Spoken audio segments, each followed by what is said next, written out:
Hello, everyone. I hope that you can hear me. Maybe if you can't hear me in the chat, drop a message.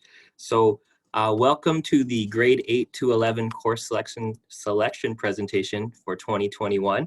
My name is Jeremy Burkbegler, and I'm one of the counselors here at Alpha Secondary. And just so you know, just want to point out a few things before we get started here. So VJ Mann, another one of the counselors here at Alpha, is on the chat. So if you have any questions during the presentation, feel free to drop the question into the chat box and hopefully he can get back to you. That being said, I do want to mention that this is an overview of 4 grades for course selection, and I have about 25 minutes to do so. So, you know, this is going to be an overview. There will be more details. And so just to let you know, if you're looking for more information or you missed something here, this presentation is being recorded and will be posted and made available. So again, if you missed something, don't worry. You can always rewatch it if you really want to. Also on our website, we have posted some of our course selection presentations, particularly those for our grade 10 to 11 students, as that has more information about specific post-secondary requirements, a little more detail about the grad requirements. So those resources will exist for you outside of this presentation. So being cognizant of time here, I think we're gonna try to get going here and make sure we cover as much material as possible. So again, the counselors have started working with our students this month doing our course selection. So I'm just gonna make sure that this works. So we are about halfway through our course selection presentation. So all of our grade 8s and our grade 10s and 11s have received their course selection presentation. So hopefully if your son or daughter is in one of those grades, they've talked to you about it. And we are about halfway through doing our grade 9. So next week we have our final 3 grade 9 classes. So we're getting pretty close to the end here. Just wanted to introduce a few of the people in the school. So hopefully you're aware of most of these people here, but if not, they're on the screen here. So first of all, this is our administration team. So Mr. Wozni is our principal. Mr. Pere is one of our vice principals. He's responsible for students with the last name A to L, and also all of our Indigenous students. Ms. Lim is our other vice principal. And as you can see, she's responsible for students' last names N to Z, and also all of our international students.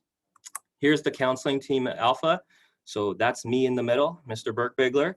I am responsible for students with last names J to P, and again, that's across all grades. Mr. Berman is another counselor. He's responsible for students' last name A to I. Mr. Mann, who's on the chat, is responsible for the last part of the alphabet there, last names N to Z.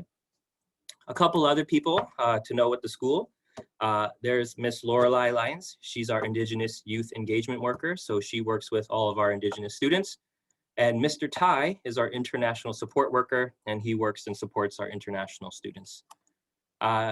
Lastly, here's our Safe School Specialist, Wendell Williams. So he works with students across all grades, making sure that the school and students feel safe and are supported when problems arise. So just some of the people here to support students beyond the awesome teachers that we have at our school. All right, just again, just some overview, some basic information about Alpha and some of the leadership opportunities that do exist. So, you know, we all know that this is COVID, and so I'm going to speak often about, you know, regular times. So these are kind of our main sort of legacy councils and clubs that run every year. So most of these have found a way to continue on this year, you know, either virtually or socially distanced. There are more clubs. Clubs kind of come and go depending on student interest, but these are a lot of the ones that do exist from year to year. So student government, also you formally call students council, first aid team, peer tutoring, dance company, theater company. These are outside the timetable classes for students interested in performances and who want to perform for the community at a little bit higher level. Fine Arts Council, Sports Council, Grad Council, and you can see the rest, Mental Health Awareness Club, Environment Club. So just a few of the clubs that we run at our school. Athletics, so again, with COVID, a lot of our athletics are on hold. This would normally be our schedule for athletic seasons. So fall, you can see volleyball, soccer for the boys, cross country swimming. We would be just finishing our winter season right now. So most of these things are on hold. We were able to run cross country in the fall. Not sure about some of these individual sports in the spring, but hopefully if everything goes well, hopefully we'll see some of these team sports and other sports back for the fall. A slide about communication. So an important slide about how to stay in touch with the school, how to stay updated on what's going on, how your son or daughter may be doing in class. So all teacher and counselor emails are available on the website. You can click on that and open an email. So, feel free to reach out to us at any time with any concern or question. Meet the teacher evening. And again, that didn't happen this year, but again, hopefully we'll be back to having those twice a year, one each semester with the parent teacher conferences. Open house that we're having right now, we're still, again, finding ways to make it work as best we can.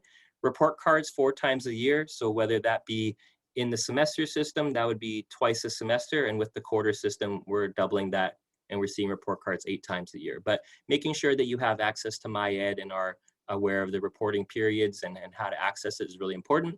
PAC meetings, presentations, course selection evening, like I said, is happening now. Being familiar with the school website and how to navigate some of the tools. And we also have a Twitter, and the handle is located on this slide. So just a few ways to stay in touch with Alpha and what's going on. Here's a screenshot of the Alpha website, and I think it looks a little bit different than that right now, but the layout is generally the same. For the sake of the purpose of tonight's conversation and topic, I want to point out that if you look on the top tabs, next to the parent tabs, there's the students tab.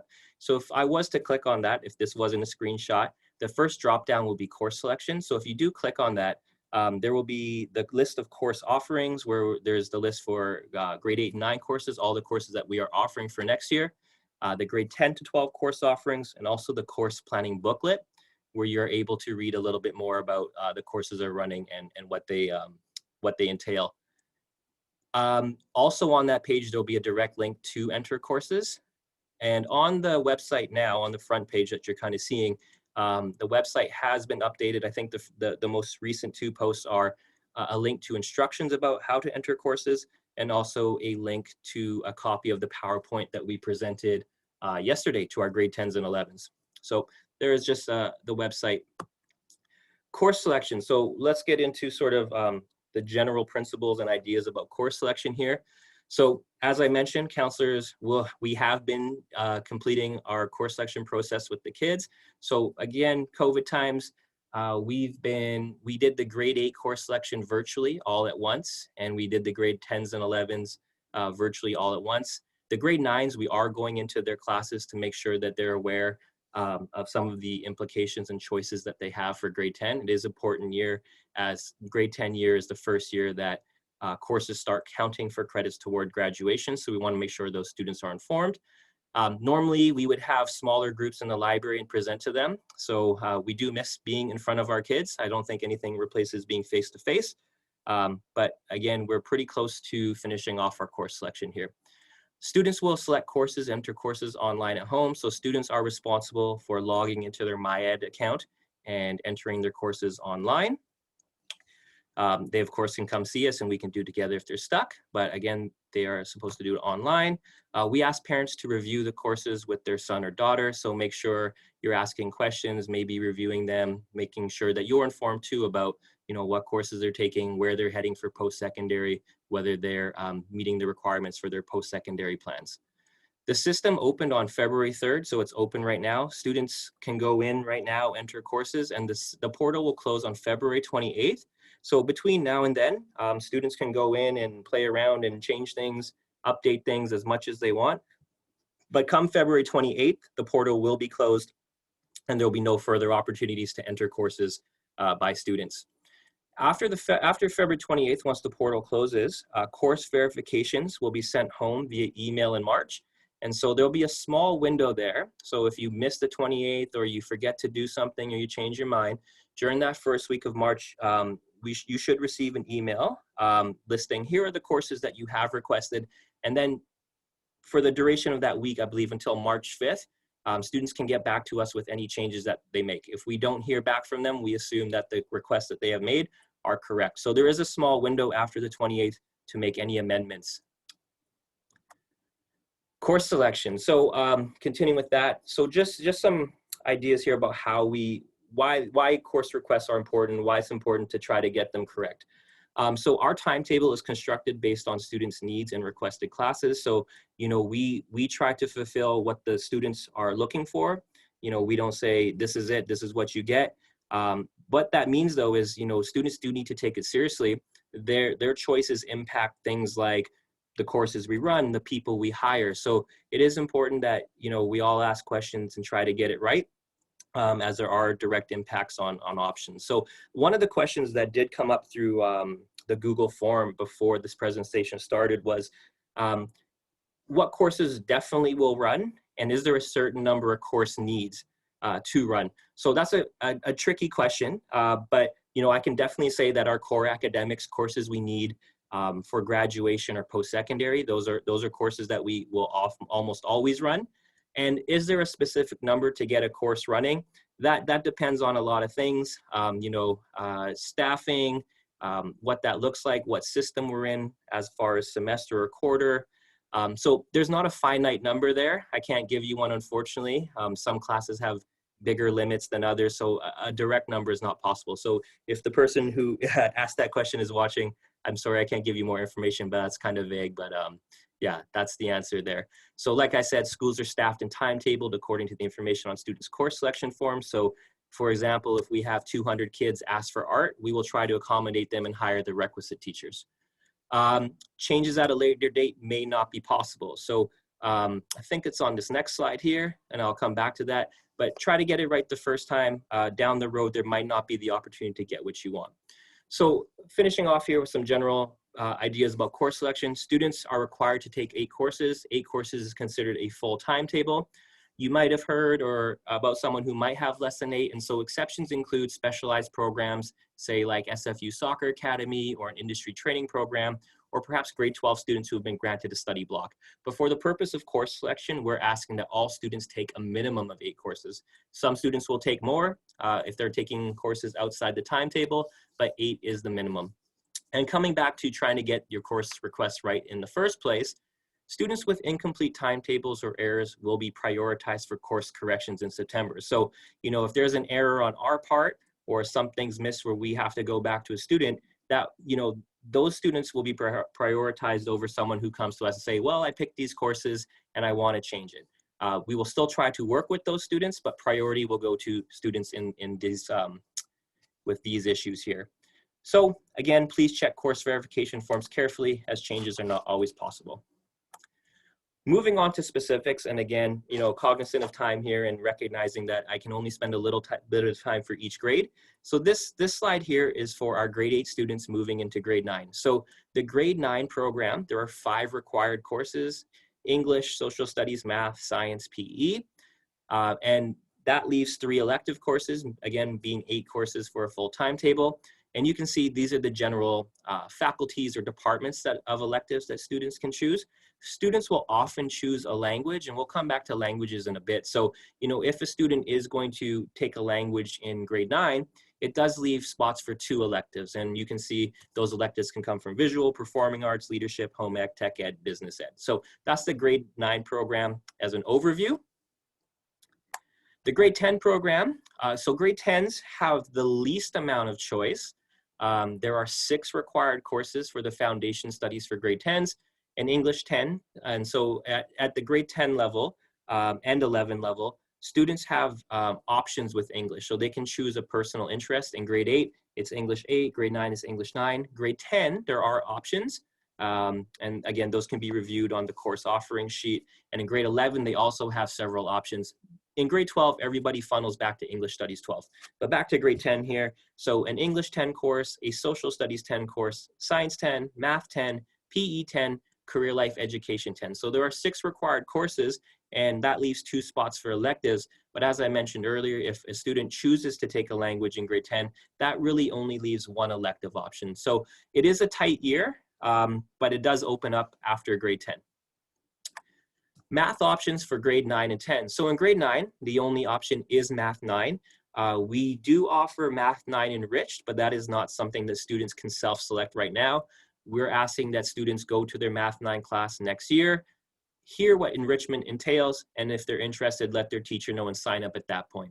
In grade 10, and this is why we go into the grade 9 classrooms, in grade 10, there is the one choice they have for math is the two choices you see here, Workplace Math 10 and Foundations of Math and Pre-Calculus 10. So this is the first time that they have a selection here that can impact their future. So if you do take Workplace 10, means that you will be taking Workplace Math 11, and that's sufficient for graduation, but that pathway does limit post-secondary options a little bit, and we'll talk about that in a little bit more detail.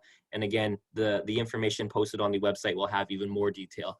So Foundations of Math and Pre-Calc 10, that course will continue options for university direct entry, and so that will keep all your options open for grade 11 math, including Pre-Calculus 11, Foundations of Math 11, and Workplace Math 11. So back to languages. So we looked at language being an elective choice for grade 9s, 10s, and so forth, 11 and 12. So I want to make it really clear, we get this question quite a bit, and all the way to some of our grade 12 students and parents, is a second language is not required for graduation, but is required for direct admission to some universities. So in grade 8, we asked that most of our students, if not all, take French 8.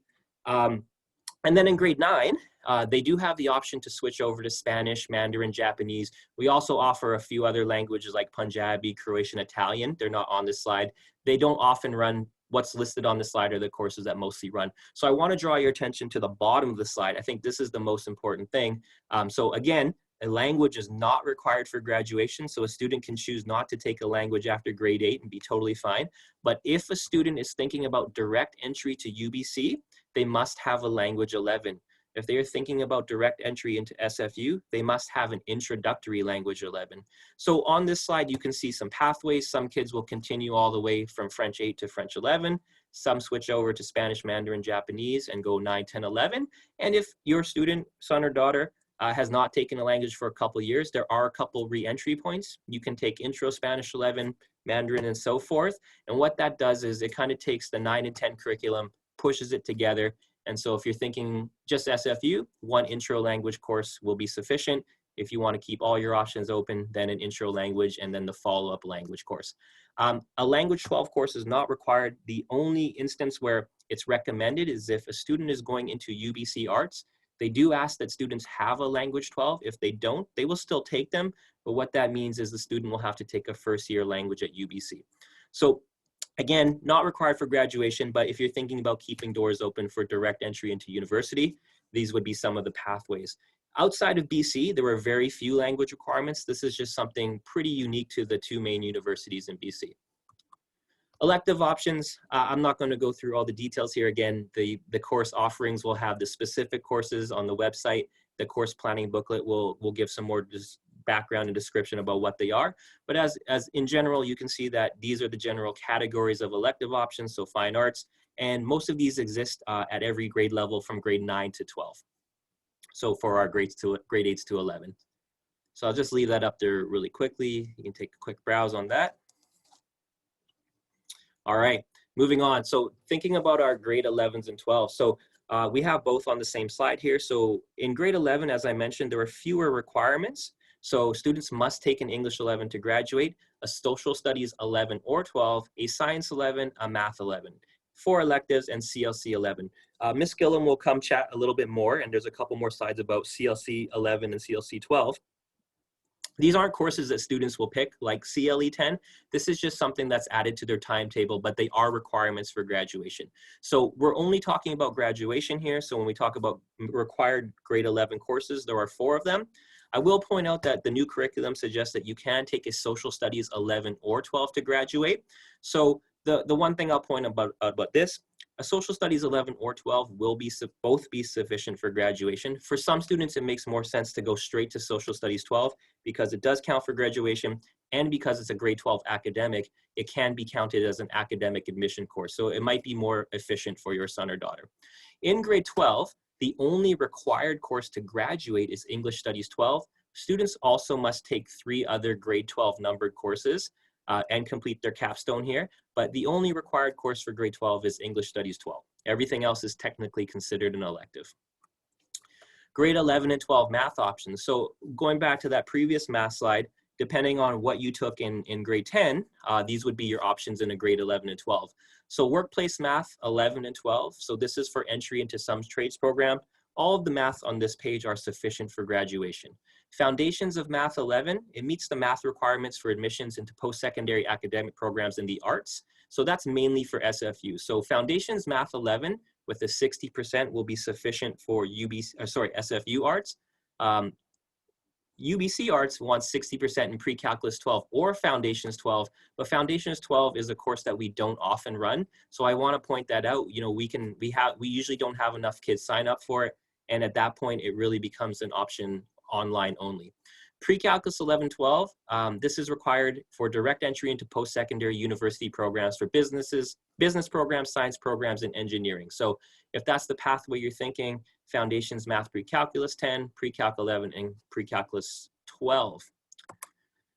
Just a quick slide on, we are a French immersion school. So this is the general outline about how to receive a double dogwood. So in grade 8 to 10, 50% of instruction must be in French. And in grade 8 to 10, these are the 4 courses that are offered.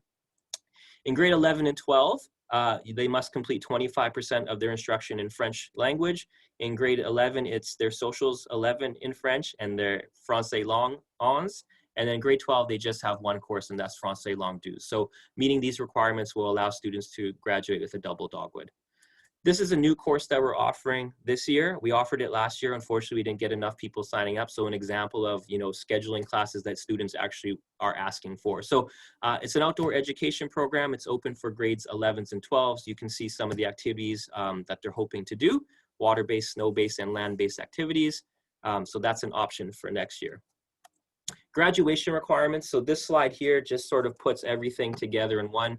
You know, I showed you the grade 10 requirements, the 6 courses, the 4 grade 11s and 12s. This is just one slide here where it puts everything together. The one thing that I hadn't mentioned at the bottom was the graduation assessment. So there is a numeracy assessment 10, there is a literacy assessment 10 as well. So these have replaced the old provincial exams that you and I might have taken. The grade 12 literacy assessment has supposedly supposed to happen the last couple of years, but it keeps getting put on hold. No word yet whether it'll happen next year, but down the road it eventually will.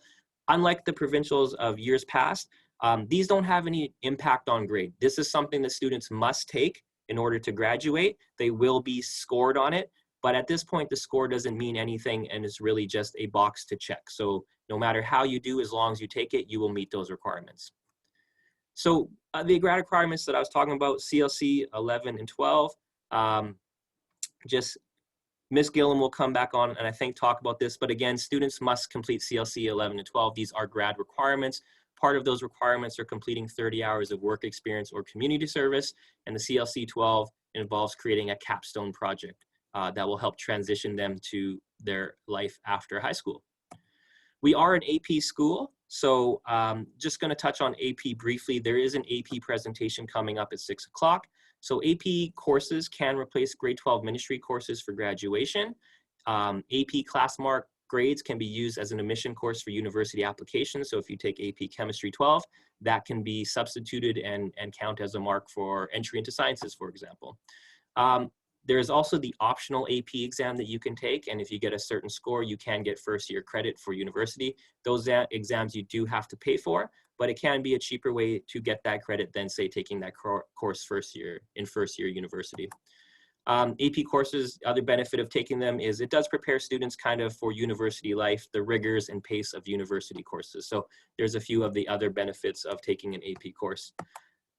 Here are the AP courses that we offer for this year. Not all of them will run, but this is what we are offering. Please keep in mind that AP Biology, Chemistry, and Physics, the 3 sciences, are actually full year programs that take up 2 blocks all year, where you will complete physics, well, the Science 11 honors, so let's use physics as an example, Physics 11 honors, Physics 12, and AP Physics 12. And as I noted, immediately after this presentation, Ms. Norris, our AP coordinator, will be having a virtual information session.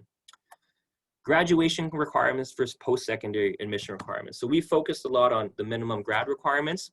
And as I mentioned, online, there is the grade 10 and 11 presentation that has very detailed specific faculty requirements for our universities. But I do want to distinguish that there are differences between meeting the requirements for graduation and meeting the requirements for university or post-secondary programs. So it's really important that students are talking to their counselors, doing some research online, seeing what for the specific programs they're looking for, what exactly they need. It varies from school to school, faculty to faculty. So again, there's lots of resources online, and of course, their counselors are here to talk to them.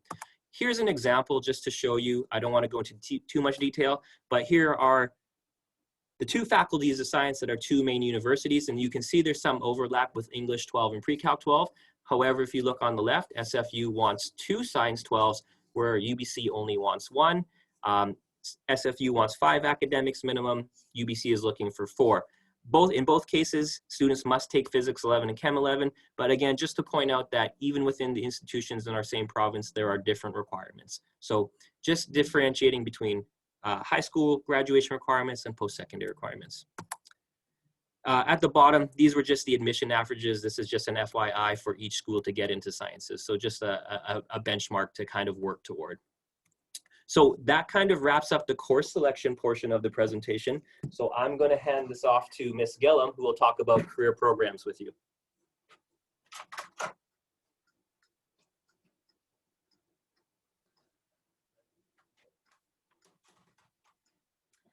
Okay, hi everybody. Thank you to Mr. Bigler for starting us off. So my name is Miss Gillum, and I am part of the career programs here at Alpha Secondary. So I'm involved with CLE, CLC, and work experience, as well as other graduation requirements. So career programs, so something that we offer here at Alpha Secondary is work experience. This is an elective 4-credit course that grade 11s and 12s can enroll in, and it runs until the very end of their grade 12 year. So it takes 2 years to complete. It's organized into a variety of different program areas, from business, trades and technology, science, fitness, and rec. And what happens is through the application process, students will let us know in careers what field they're interested in. So say they might want to have a career in being a personal trainer. So they'll select fitness and recreation as one of their programs that they're interested in. And once I get that application, what I do is I'll meet with the student, talk to them about their goals, where they might want to work. We might get them set up with a rec center to do some volunteer hours. And if they come back, they say they liked it, we can move forward in fitness and rec. Or if they say they come back and they're not really into it anymore and they want to explore something else in business, we're happy to do that. So it's not like you're married to one of the programs that you sign up for. So the 80-hour program is wonderful. It provides a really unique source of valuable experience and information that can really help students make decisions in regards to their post-secondary career. If you are at all interested in the WEX program, I invite you to come upstairs and see me in student services when I can give you an application. And just a reminder that this is open now, so grades 10 and 11 can come and see me if they are interested in the program. Some places that we've had in the past have included music studios, optometrists, pharmacies, physiotherapy centers, vet clinics, as well as other organizations like ComShare and SFU summer camp. So we've had a huge variety. Honestly, this year it's been a little bit harder to get some students placed, but luckily so many organizations and companies are still being incredibly open and supportive of our students here at Alpha. So our students are still definitely finding success in these programs. Yeah, so they're really wonderful. And I do hope you come up and get some more information from me about them. I should let you know, however, though, WEX 12A, the 4-credit elective course, you can only use volunteer or work experience hours, which means that we cannot use paid hours for this program. Also at Alpha, we have industry training programs. These programs offer like a unique partnership with different post-secondary institutions or local schools throughout the district. So in these industry training programs, or they used to be called ACIP programs, students can get formal apprenticeship training, earn graduation credits, gain recognized industry certification, develop portfolios for their work, make valuable connections to their field. And what's also wonderful about it is you can get a lot of sort of like college or post-secondary level training for zero cost. So they're really wonderful programs that you can be involved with. So this is just a variety or just a sample of some of the trade programs that exist within the the Burnaby School District. So we have anywhere from auto service tech, baker, carpentry, construction electrician, hairstylist, metal fab, plumbing. We also have fitness training. There's a huge variety. So if you have any questions, please come see me. For example, or what I think it's important to know is that say you are an Alpha student and you want to enroll in the carpentry program at Caribou. That does not mean that you have to fully transfer to Caribou to do that program. Each program also has a slightly different schedule. So for example, right now with the COVID situation, what we're doing in the school with our robotics program, for example, hairstyling and robotics both run out of Alpha. Students were in the robotics studio for all of Q2 and then go back for one period during Q4. During the rest of that time, they're enrolled in their other electives and academic courses, okay? Each schedule runs a little bit different depending on the program. So what you would do if you're interested in one of these programs is you would also come and see me up in student services, get an application, put it forward.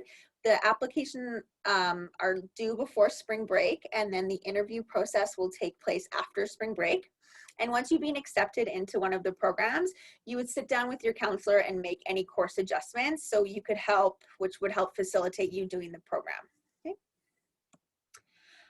Yeah, so here we go, just some of the more programs that are offered. You can see here, fitness leadership, computer networking, South, hotel and event management, which revolves around tourism, runs out of Burnaby Mountain. Some very popular ones include sound production, film and broadcast at North. Health sciences is a good one at Mosscrop, also very popular. Graphic arts out of Burn. Mechatronics, our robotics program here at Alpha.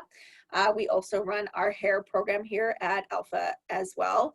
All wonderful programs, all have accredited teachers. There's a lot of support in the district to have these programs run. So we do encourage you that if you are interested to come up and take a look and just explore what the programs have to offer. There are a couple programs though that run out of Caribou exclusively, like the DigiPen Gaming, the cybersecurity, and those programs do ask you to transfer to Caribou if you are interested. And just before you go, or before we wrap up this portion of the presentation, covering the 30-hour graduation requirements that Mr. Burke-Bigler mentioned earlier was, so in order to graduate from Alpha, you need 30 hours of work experience, okay? That work experience can be paid, all right? So to meet the graduation requirements of 30 hours, that can be paid work, okay? We also, that is separate from the 80-hour program, which gives you something like 4 credits. It can give you a spare block if you're in grade 12, right? That is really mainly supposed to be volunteer or just like work experience based, okay? As well, if anybody has any questions in regards to CLC or Career Life Connections 11 and 12, which are graduation requirement courses, I do encourage you to reach out to me as well, because I can give you some more info on that. But with that, that sort of wraps up the career portion of the presentation. And unless there are any direct questions, we are going to wrap this portion of the night up.